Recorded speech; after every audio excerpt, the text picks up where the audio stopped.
So I am tired, and I mean tired, of asking my husband for basic affection. I just want to be loved and cherished. Am I asking the wrong way, or is he rejecting me on purpose? You'll never get it out of me. You'll never get it. Well, we're going to try anyway. Assalamu alaikum and welcome to the Muslim Marriage Podcast, where we show you how to find and build a healthy marriage as a Muslim. I'm Zahra Hassan. And I'm AJ, and we've been married for 3.5 years. If you like our videos, please comment and subscribe. Ask your questions below or on our website, and you may feature in one of our future videos with your permission. And please remember, everything we talk about can be found on the website, zahrahassancoaching.com. And as a thank you, get your free copy of my Healthy Marriage Habits Guide, which is available in the links below. So before we get started with this week's episode, again, I have some good news for the single sisters. My dating app training is free once again. If you've been wondering how to use the matrimonial app so that they actually work, sign up and I'll teach you for free in a 1-hour live webinar. The last iteration of this workshop is going to be on August 23rd this month. I think there's 6 spots out of the 8 spots available that have already been signed up. So I have 2 spots left. If you're interested, sign up while supplies last. I think that's everything. Let's get started. Let's get started. So this week's episode is entitled, How Do I Talk to My Spouse About Wanting More Affection? And unsurprisingly, we're going to go to the Muslim Marriage subreddit, where a sister asks, Hello everyone. I'm just curious about the ways couples show affection to one another. I ask this because it seems my spouse and I show affection in very different ways, and I feel like I'm not understanding him very well. I love physical touch and beautiful words. He seems to like to receive these things from me, but he doesn't ever really give me those things. I don't really know all the love languages or anything, so maybe someone could help me out. But those 2 ways of showing love are very much not his thing. We've been married for 1 year, and though he was more affectionate before, he kind of just gradually stopped showing affection altogether. I'd like to assume he's just showing it in a way he's more accustomed to, that maybe I don't understand or I'm not familiar with. Before marriage, I told him clearly what I expect from a partner, emotionally and physically, and thought those things were clear between us. Whenever I ask about why things have changed between us, he says he's focused on working to provide for us and that he is stressed. He says even though that is the case, he knows the way that he acts is unfair to me, and he asks me to just be patient with him. I don't want to complain about this lack of affection in our marriage because I fear he'll think I don't appreciate him working hard to provide for us. But I don't like to keep my feelings bottled up because it does make me sad. I just wish he would at least try a little more, as I have asked him to before. But it seems like that aspect of marriage isn't important to him, or he can do without it for now. Please give me any advice, as I just want to have a better relationship with my husband. Permission to speak on behalf of all men. Of course. I don't see anything wrong with this. Just in general? Yeah, this is perfectly normal, I suppose. Yeah. I feel like you're being serious? No? No, I'm being sarcastic. Okay. Okay, so let me just real quick address the main issue. Yeah.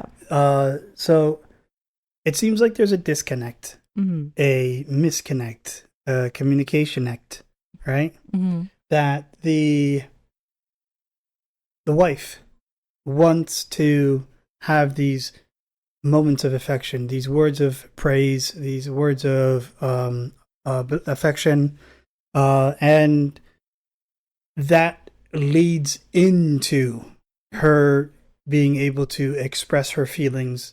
Otherwise, she ends up being sad. Yeah. Could lead to depression, could lead to some other clinical words for sad. Yeah.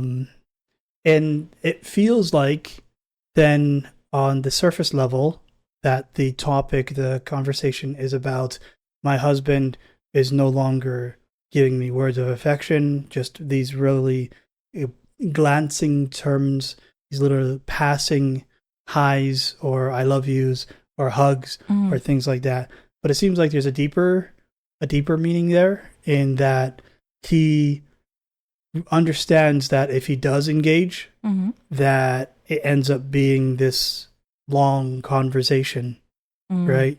Where maybe it might be like an emotional dumping onto him, right? Okay. So he might not be capable or comfortable in handling that on a consistent basis. Yeah. Rather, maybe like once a week, Mm-hmm. that might be his threshold of being able to handle just a whole bunch of emotions being placed on him. Yeah. And so he might decide to come up with an excuse, like work. So, like for me, Yeah. when I listen to it, I don't see the connection between his excuse of work is being really stressful to me, Okay. tying in to him not saying I love you, or him not hugging his wife, or him not appreciating his wife, in what could amount to like a momentary conversation. Yeah. But I understand it if that momentary connection becomes a big talk, Yeah. right? I understand why he would try to pull away. But because he's not ready for very deep levels of vulnerability over extended periods of time. Yeah. Therefore, let's avoid vulnerability, which is Altogether. Yeah, exactly. Which is what affection requires. Some level of vulnerability, right? No, that makes sense. This is to give an analogy to make sure that I understood what you were saying correctly. It's like if his wife is asking for a gift out of fear of her expecting a car, I'm just not gonna buy a card. Let's not even buy a card, just in case it turns into a car, right? Yeah. So let's avoid even superficial words of affection or superficial physical touch, like passing physical touch, in order to avoid anything deeper than that. I can come up with a better analogy. That so my wife wants a gift. Okay. And she does, by the way, but yes. And I will give her my bank card. And I'm expecting her to just get herself a trinket. Oh. But she withdraws a lot more than I was expecting. I see what you're saying. It's just that I just don't have the balance to fund that operation. That's a beautiful example, because all of I the still words, got it. Yeah. All of the world. Okay, so I understand. So do you think, is that how you feel at times? No. There was that weekly routine that we used to have, where once a week you would ask me, name 5 things that you appreciated about I think it was 3. the week. I didn't say 5. It certainly felt like 5. Okay. Right? But for me, when that would become a once a week thing, very quickly you start to become repetitive. Right? Because a lot of the things that you do that I appreciate are things that are done every day, or like every other day, or just like repetitive things. Right? Yeah. So for me, it no longer would feel as genuine when I'd say, I appreciate that you've done this. And it's like, I've already said that like multiple times before. Yeah. And that's where I started to ask to maybe perhaps space those out so that I could actually have some genuine appreciations, and not just like, because if you add too much, right? Yeah. It eventually gets diluted. I see what you're saying, but you want to have it pack a punch. And that's why this day and age, I rarely ever compliment you. Actually, that reminds me, because we haven't had those in such a long time, at least many months. We should do that again soon. We haven't had those in a while, and that was by design. Okay. All right. It was good to know. It was because I had tried to distract you. Yes. Because now I have a lot of things that I can say. Okay. I appreciate that. I was successfully distracted. Yes. But, okay, so what it sounds like, the way that we're approaching this question, is that you first mentioned why you offered an explanation for why this gentleman is shying away from affection. So I'll offer an explanation for why I think he's shying away from affection, and then we will then in turn talk about how the sister can have this conversation. Right? You talk about it, your take. I talk about my take. Okay. That works. Okay. So I agree with pretty much everything that you said. That in order to avoid deeper vulnerability, let's just avoid all vulnerability, right? So that could be a big part of it. It could also, the timing of it is that the sister and the brother, they've been married for about 1 year, right? 1 year. And when you first get married to somebody, regardless of how long that you've known them before you got married to them, once you're in the same household together and you are in day-to-day, moment-to-moment proximity, and you're sharing things like bills and all of your time, a big chunk of your time together, there's no comparison between knowing them, a person in that setting, and knowing them in the talking stage, right? Yeah. So once you get married, I feel like that's when the relationship actually starts. Yeah. And there is a good 3-month period, 4-month period. Some people, they officially it's called the honeymoon period, where we're able to sustain a version of ourselves that we want this other person to see. But also there is the excitement of being in that phase of, I really like when this person meets my emotional needs, right? Yeah. I really like when they are showing me that they care about me because of this love language or that love language, and I really like what it feels like to not be lonely anymore, right? So all of that translates into, I like how this person makes me feel.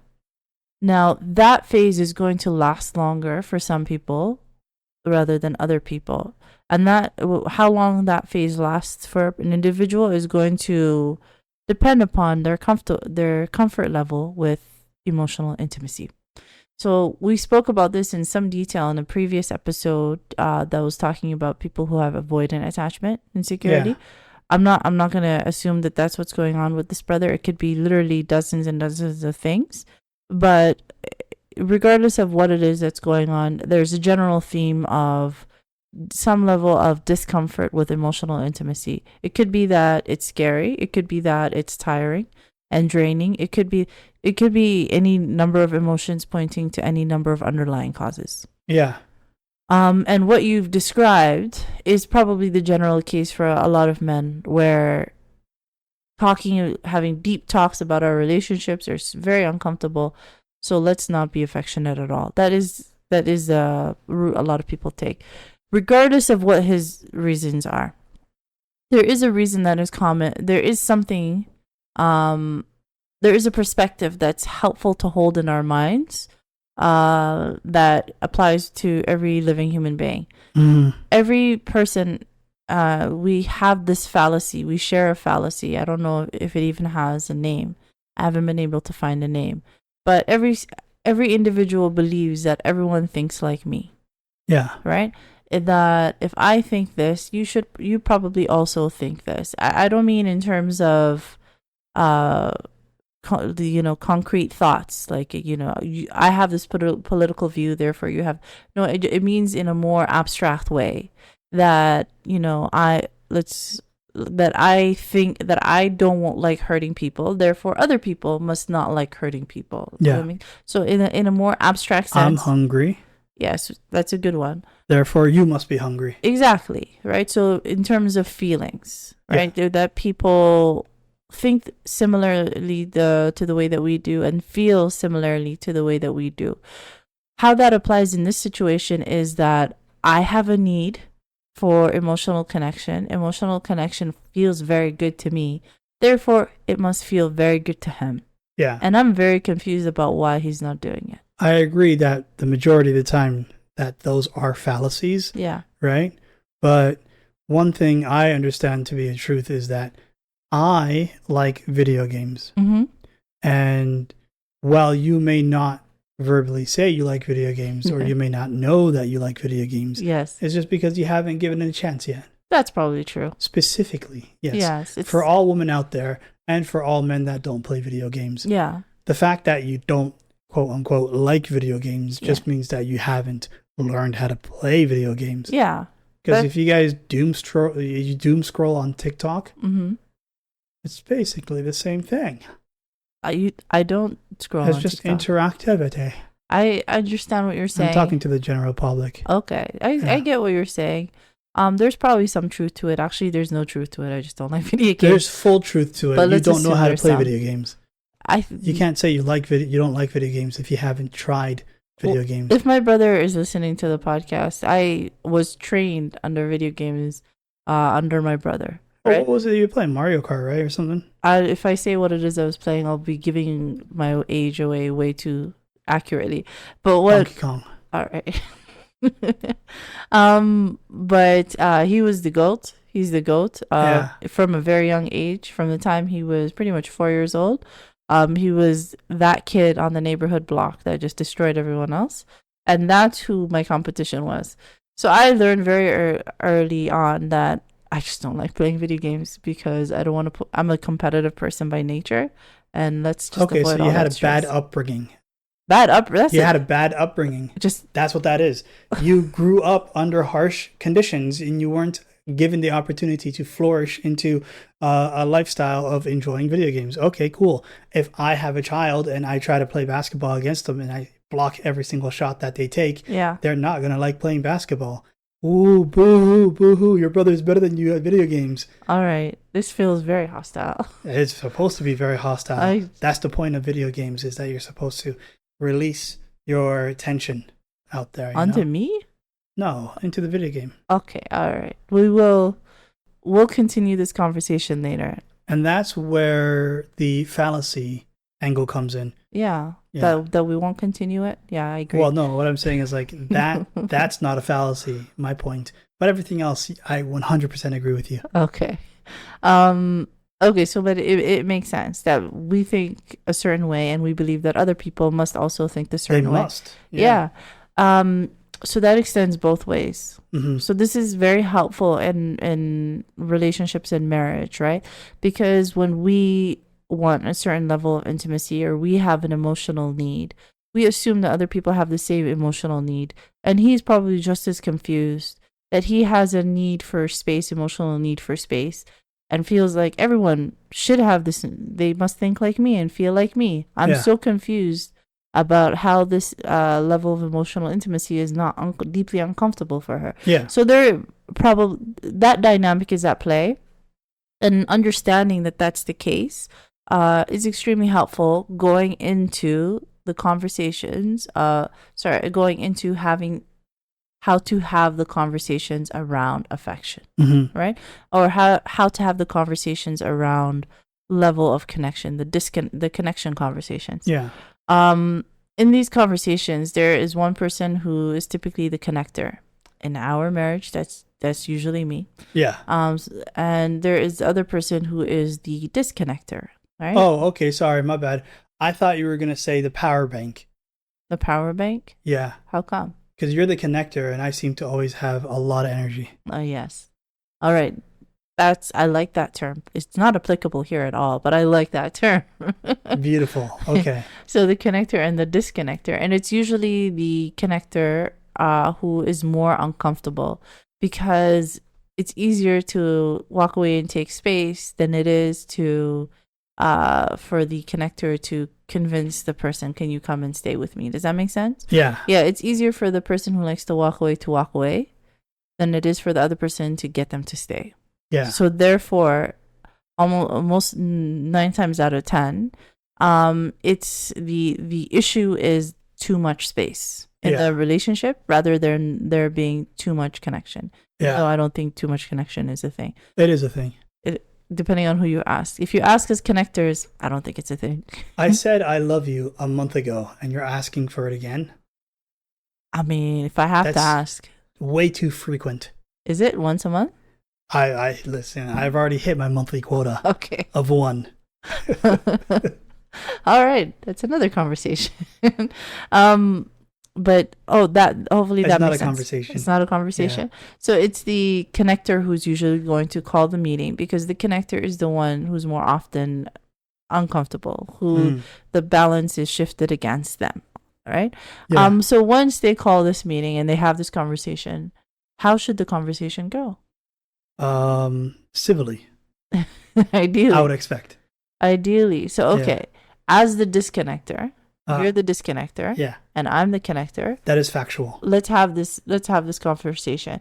We'll role play. I presume it would be the connector that approaches, right? Yes, we call the meetings. Yeah, the connector is the one that connects. Yes. Gotcha. We've gathered you here today. Okay, and in the instance that the husband is the connector, I've gathered you all here today. All? Yeah. As in multiple? If you don't know, you know. That's a third connect conversation we're going to be having later. 2 conversations, because I do say I love you a lot. Okay, I appreciate that. Okay, so that the connector will call the meeting. So before we go through the actual conversation, so let's just review very quickly what are the general steps of having these discussions, right? Every time that you need to have a conversation with your spouse about something that, a tougher conversation, something that there's conflict attached to it, or there is one or both of you's triggered, that there is emotional and core wounds attached to it, sensitive topics. Anytime you're having a conversation about a sensitive topic, I recommend that you go approach it using the 5 steps that we've talked about probably 20 times by now. But just to review it very quickly, with respect to the 5 steps of discussion, step 1, validate your partner. That means validate your partner's experience, which means trying to articulate your best guess of what it's like to be them.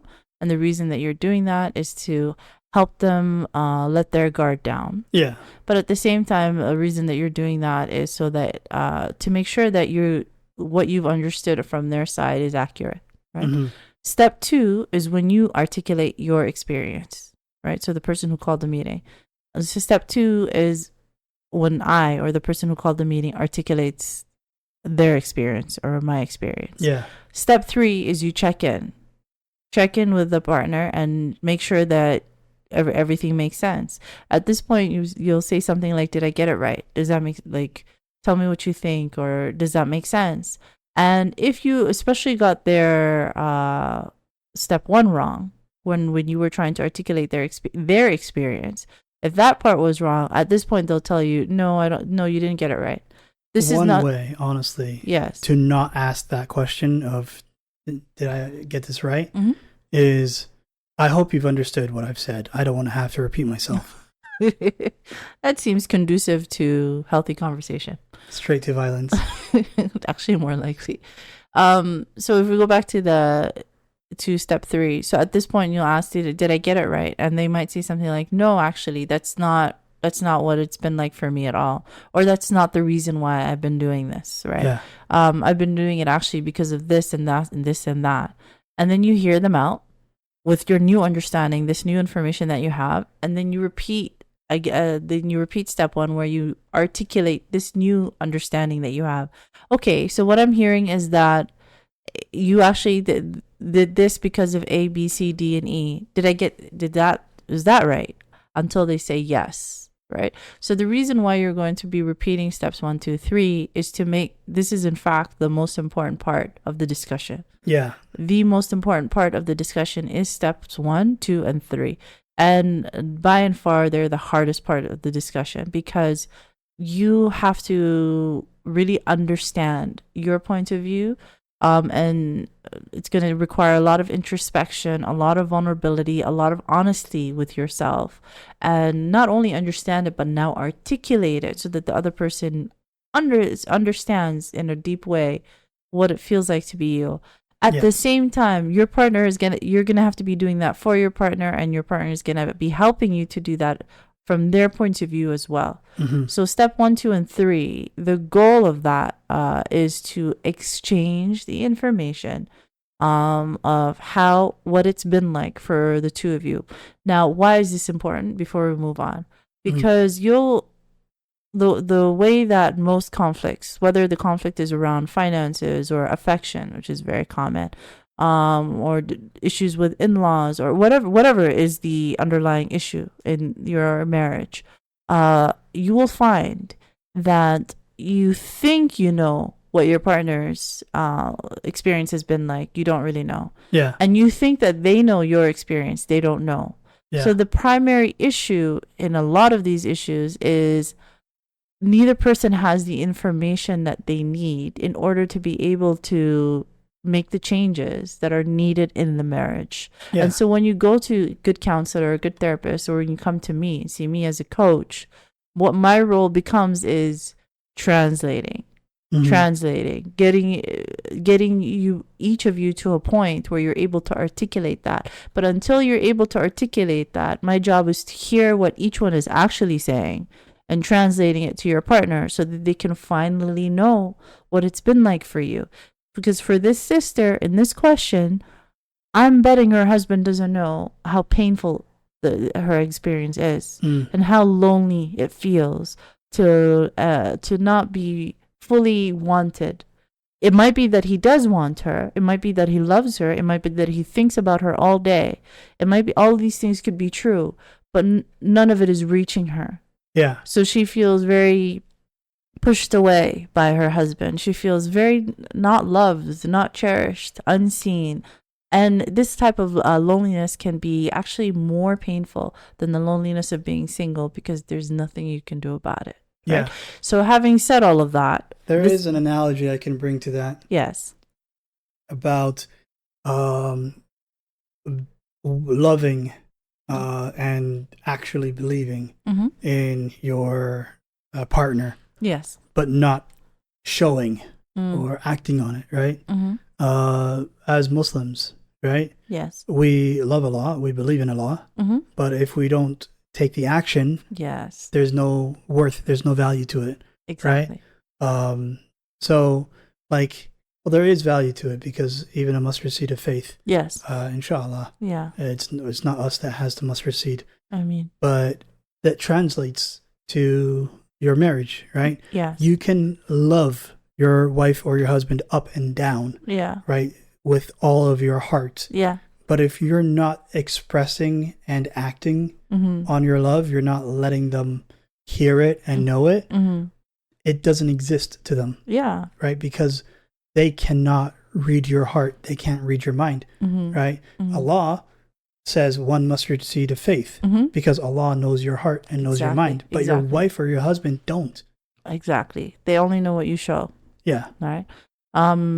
Despite our best efforts, none of us can read minds. Yeah. So that's why it's important to let them know where you stand. Okay. So with that context, this is why the first 3 steps are really important, and this is why they're crucial for the communication process. Step number 4 is when you state your need. So as the person who called the meeting, as the person who's in pain, as the connector, I can state my need that, in brief, I'm going to need more connection in these ways that I feel it, that land on my heart. And then step number 5 is you're going to, again, check in to make sure that your spouse understands what it is that you're asking them to do. All right. So those are generally the 5 steps. Having done that, in brief, let's role play. Okay. Go ahead. All right. So as the connector, I'll be the one that called this meeting. So let's say there was a situation, and I think we've given this scenario before, because this is the scenario that we've had trouble with in our marriage in the past, where I'm not really used to express, ironically, right? It's always the coaches or the counselors. I'm not really used to voicing what it is that I want, and saying hi, raising my hand and saying, hi, I would like this, please. So I would just expect you to just know, because I had this fallacy that obviously everything is so obvious. You should just know. I would know. If I'm hungry, you must be hungry. Exactly.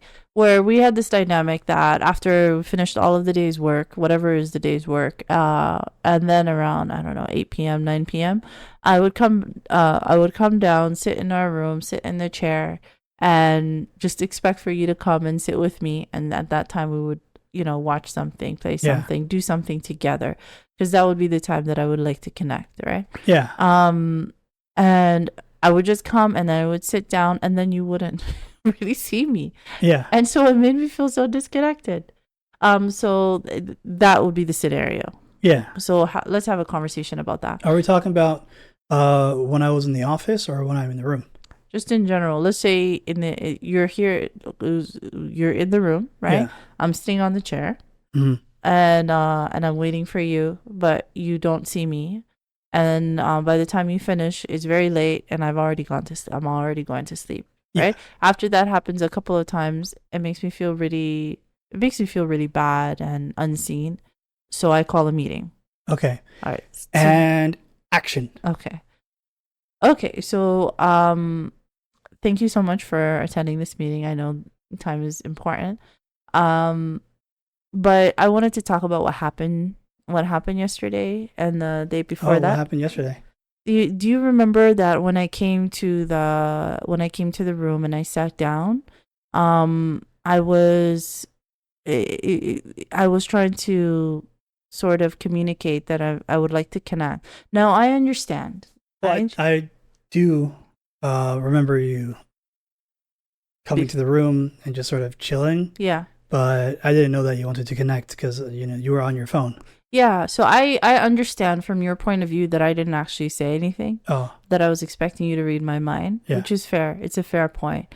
And I understand that that's the time that you like to decompress from work because you work very hard.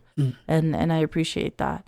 So I understand, but from my end, and I know it's unfair for me to expect you to read my mind, but I thought mistakenly that I'd made it very clear because I had come and then I'd sit down and then I would bring the iPad. And then I would start watching our favorite shows and I gave a lot of hints, right? I can tell you that from my end, asking for the things that I want are still something that I have a hard time doing because it makes me feel like I'm being a burden, right? Even though you might You're not. Never a burden. I appreciate that, but I'm still in the phase where it feels to me like I'm being a burden. So it's hard for me to voice. So until I'm going to work on it. But until I work on it, is it okay if I'm going to need you to give me a little bit of a grace period where I can communicate what I want without saying it out loud? Does that make sense? Yeah, I mean, if that's what you want, and I'll be honest with you. Yeah. When you come into the room, right? And you sit down on the couch and you bring out your phone. Yeah. I don't see it as an invitation necessarily, because like when you're bringing out your phone, you would start to watch like a TV show or a movie or something like that, Yeah. And in hindsight, I understand it's silly of me because I'm like, why would she come into the room in the first place? Yeah. Right? If not to hang out with me. Yeah. But like, I thought you just liked the couch. I thought you just liked the proximity, like it's a good couch. I thought you just liked being in the same room as me, but like just sort of doing your own thing. Yeah. Because like that's how I grew up with my family. Yeah. Is that we would just be in the same room. Yeah. But we would just be doing our own thing, right? So I'm like, that makes this sense. is familiar. This is familiar to me, right? Yeah. And so like, typically, what I would have expected is like, you would walk into the room, and you'd be like, hey, you ready to hang out? And I'd be like, yeah, let me just exit. Yeah. And then we just hang out, right? Yeah. But I understand what you're saying. Like, that's not your style. Yeah. I'm working towards it. It'll eventually be my style, but right now it's not. Yeah. So like, I guess I have to learn your language. Yeah. Right. I guess you have to learn my language. Yeah. When I'm like, how dare this guy take a shot into the net like that? Yeah. You got to be like, yeah, man, screw him, man. He's a loser. And I'd be like, he's not actually a loser. Yeah. Calm down, lady. Yeah. Yeah. He's not actually a loser. Yeah. He's the worst loser out there. Like, he sucks. I agree. Like, he's worse than a loser. Let's get him. Yeah. Yeah. But I get it. Thank you for letting me know. I mean, so in the interim, right? Yeah. In the interim, because I know it's going to be hard to notice. Is there let's come up with a system where I don't have to verbally say hi, I would like to hang out. Yeah. But you could get the idea. I have an idea. What's the idea? Okay. How about when you're watching your show? Yeah. Right? Yeah. You watch the show not with your headphones. Okay. Because your headphones privatizes your show. Okay. And makes it seem like you want to be left alone. Okay. But if you put it on speakerphone, yeah, and I can hear that you're playing a video or watching a movie, Yeah. right? Then I'll see that as a silent invitation. So you don't have to necessarily put yourself out there. Okay. You know, you don't have to put yourself out there, Yeah. but you can let it be known, yo, I'm over here waiting on specifically you, Yeah. without you having to say that. You know? Okay. Okay. So I like that. That's a good way. Yeah. All right. So I think I'm actually going to do that. I appreciate Solutions. that. All right. So I think we're on the same page. Yeah. Yeah. Okay. We're on the same page, and that page has a ton of water on it, and we're in the same boat on that same page. Very interesting. The weird thing is, it's layered analogy. our story is a page turner. All right, I think that was my favorite one for this episode. It's very turbulent. I like this is my favorite one. And scene. And scene. Yeah. So hopefully it's good. Like you'll notice, right? Speaking to the audience now. You'll notice that just having an idea of what the 5 steps are in your mind, you can switch back and forth. Like it doesn't have to be, it can be in the beginning when you're starting to work through the steps. It can be very formal. Okay, now I'm going to do this, right? But once you practice enough times, and you, at least one person is aware of how the conversation is going to go, what are the specific areas that they want to make sure are covered, then you can sort of be less formal and just switch back and forth between the different steps as long as they're all covered. Does that make sense? Yeah. And in this specific situation, I like that you helped me to come up to verbalize, like to come up with the solution. So in step 4, where I state my need, I said, okay, this is what I need. I need to not be verbally saying things. Can you help me come up with a way that will work for the both of us? So you don't always have to be the one that comes up with so as the one who called the meeting, you don't always have to be the one that comes up with the solution. Your spouse can help you. Yeah. Go ahead, you want to say? Yeah. So with regards to when you're first starting out, you can do the steps 1, 2, 3, 4, 5 in that order. Yeah. And you can stay to like a rigorous format in order to like, once you understand it. Yeah. And it's just like when you're teaching someone the ABCs, like you're teaching a child the ABCs, you're going to teach them A, B, C, D, E, F, G. But once they get comfortable with that, right, then they can go like D, A, C, D, B, E, 3, you know, things like that. You know, they can just switch it up. I don't know if that works. No, it will work, because like you can tell them like what's the 5th letter in the alphabet, and they'll be like, it's got to be an E. Right? Yeah. I presume it's an E. It's an E. I can see you thinking. I can see you doing that. It's got to be an E, right? Yeah. But like, yeah, you can like tell them, they can get comfortable with the alphabet. Yeah. You know? All right. Like once they understand the steps, yeah, they can do them whatever natural flow that comes in. There you go. Know? There like you if go. you're spelling something. Yeah. You teach them A, B, C, D, E, F, G. Yeah. And then you tell them to spell spaghetti. They're going to jump straight to S. They don't have to go A, B, C, D, E, F, G, S. Okay. A, B, C, D, P. They don't got to do that. No, I don't know at all. Yeah. So what I'm going to do is, I know quite a few of you have already downloaded it. For some reason, this product, this PDF has been, like with my mailing service, has been challenging in sending the people the actual PDF. So what I'm going to do is I'm going to post a link on the website, ZaraHassanCoaching.com. If you go to the marriage coaching section, I'm going to create a link where you can find the 5 steps, right? Where you can have a PDF for the 5 steps. If for some reason it doesn't email it to you, it doesn't send it to you right away, reach out to me, let me know, and I will send you one directly. Right? In Shaa Allah. But what I always recommend that people do is, you can just write it down. You don't have to get it from me. You can write down the steps we talked about here, or you can just download the one off the website, print it out, put it somewhere visible to help so that you can keep them in mind eventually until you don't need them anymore. But that's how you would start to have these conversations around affection, just like how you would have, and you'll notice the same conversation is structure is how you pretty much have any conversation that's a sensitive topic. But that's how it would go specifically for affection. Before we ended this section, I wanted to quickly touch on love languages, right? Because the sister did mention that she didn't know all the love languages. Yes, but there was something interesting that she said where she has a love language. Her love. So there's two different dimensions to the love language. Yeah. There's the language in which we naturally receive love. And then there's the language in which we naturally give love. Yeah. So those two. And sometimes it might not be the same. Exactly. Those two are not.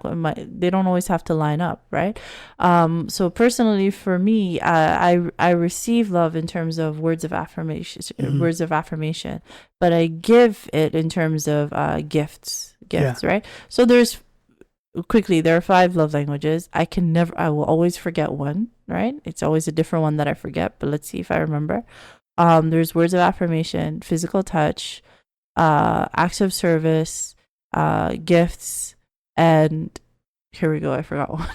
Quality time. I remembered all 5 this time. Quality time. So those are the general. There is so much information about them online, but the only new piece of information that I wanted to mention here is that you might be receiving and giving them in different love in different languages, and your partner might be receiving and giving love in 2 different languages. Just as she mentioned that her husband likes to receive words of affirmation, and he likes to receive physical touch, but he doesn't really show love doing this way. He might be showing love using acts of service, right? And during this conversation, when you're having the discussion, the structured discussion we just went through, you can bring this up. Right, you can bring up this specific section and say, "Hey, when you want me to know that you care about me a lot, how do you, when you're overcome with those feelings, how do you show that to me?" Right, you have the conversation where you ask those questions, and he might say something like, "I really like to spend time with you during that," or "I really like. Those will be the days when I buy you a little gift," or that'll be the day when I cook you something. Yeah. Right. Or whatever he says, but I suspect it's acts of service, and going to work and making money is an act of service. Yeah, right. That's usually what men would say is like, well, "Of course I love you. I'm working." Yes, but it's kind of a cop-out. Yeah, it is because they would have been working regardless. Yeah, whether they were married or not. Quiz. Yes, go ahead. Which of the love languages does Creed Brand from The Office adhere to? Scuba diving. You would think. Yeah. But that's not a love language. Okay. What would it be then? It's quality time. Oh, because quality assurance? Yeah, he's quality assurance. That was a very deep cut for that show. Clearly I'm obsessed with it. But in terms of why it's a cop-out, right, is because you would be so whenever it becomes to acts of service, if that's the way that you like to show love, that's beautiful. But in order to make it genuine, it needs to be an act of service for this person that you wouldn't have done otherwise. Yeah. So for instance, if your wife is the one who has to do all the dishes every night, it could be an act of service where you're like, "Okay, I got them. I got the dishes tonight. Take a break."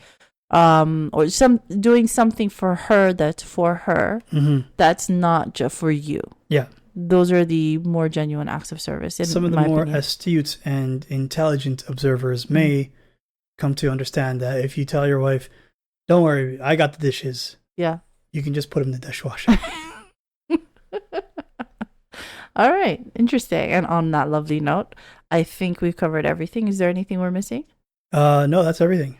Okay, so just as a reminder, if you haven't already got your copy of the Marriage Habits Guide, which outlines some daily, weekly, and monthly habits to incorporate into your marriage to increase connection between you and your spouse, you can get your free copy in the description below. If you want the conflict resolution table, that's going to be on the website. Honestly, every single thing that we mention here, whether any of the guides, any of the programs, any of the workshops, if you want to work with me, include the podcast, the blog, all of it is on the website at www.zarahassancoaching.com. And that should be everything. Jazaa K'Allah Khayr, thank you so much for choosing to spend your time with us. We always appreciate it. If you haven't subscribed to the channel, please subscribe to the channel, especially now when it's more difficult to get the word out after we remove the podcast from one of the platforms. So that should be everything. Have a wonderful weekend, and we'll see you all next time. Assalamu alaikum. Wa alaikum assalam.